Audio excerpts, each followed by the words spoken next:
काल उद्धव ठाकरेंनी जहरी टीका करत भाजपला शिंगावर घेतलं. त्याआधी आदित्य ठाकरेंनी बोगस मतदारांचा मुद्दा उपस्थित केला होता. त्यांनी स्टेजवरनं प्रेझेंटेशनद्वारे मतदार याद्यांमध्ये घोळ समोर आणण्याचा प्रयत्न केला.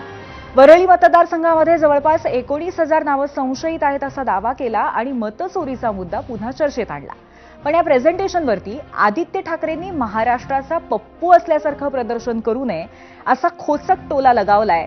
तर मुख्यमंत्र्यांनी असा टोला लगावलाय तर उपमुख्यमंत्री एकनाथ शिंदेंनीही आदित्य ठाकरेंवरती तोंडसूक घेतलंय. पाहूयात. मतदाराचं नाव आणि त्याच्या वडिलांचं नाव हे सेम टू सेम आहे. आता पहा तुम्ही, विठ्ठल झाड, विठ्ठल रामचंद्र झाड, विठ्ठल रामचंद्र झाड 108 मत यादीतले आहेत. राजा कुप्पूर स्वामी, राजी कुप्पूर स्वामी एकच आहे. सुलेमान मोहम्मद रजाक सेम आहे. आदित्य ठाकरेंनी मी महाराष्ट्राचा पप्पू आहे असं प्रदर्शन हे करू नये. राहुल गांधींनी मोठी स्क्रीन लावून त्याच्यावर इकडून तिकडे येरझाऱ्या घालायच्या आणि खोदा पहाडावर चुहा भी नाही निकला अशा पद्धतीचं वक्तव्य करायचं. दुर्दैवाने तेच काल या ठिकाणी आदित्य ठाकरेंनी केलेलं आहे.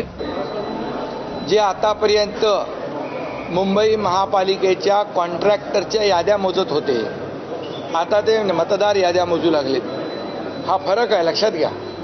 आणि म्हणून त्यांचा पराभव त्यांना समोर दिसतोय आणि म्हणून अशा प्रकारचे आरोप ते करतायत. तर मतचोरीवरनं मुख्यमंत्री आणि उपमुख्यमंत्र्यांनी आदित्य ठाकरेंवरती असा निशाणा साधला आणि मग त्यावर शिवसेना ठाकरे पक्षाचे नेते अनिल परब यांनी भाजपवरती प्रतिटीका केली. बघूयात.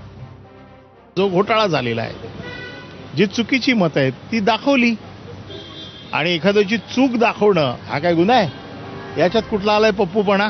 निवडणूक आयोगाने त्याचा खुलासा करायला पाहिजे. खुलासा करतोय कोण? निवडणूक आयोगाचे मालक म्हणजे भारतीय जनता पक्ष. यावरच लक्षात येतं नक्की याच्यामध्ये काहीतरी घोळ झालेला आहे. याचा खुलासा करायला पाहिजे कोणी? निवडणूक आयोगाने. खुलासा करतोय कोण?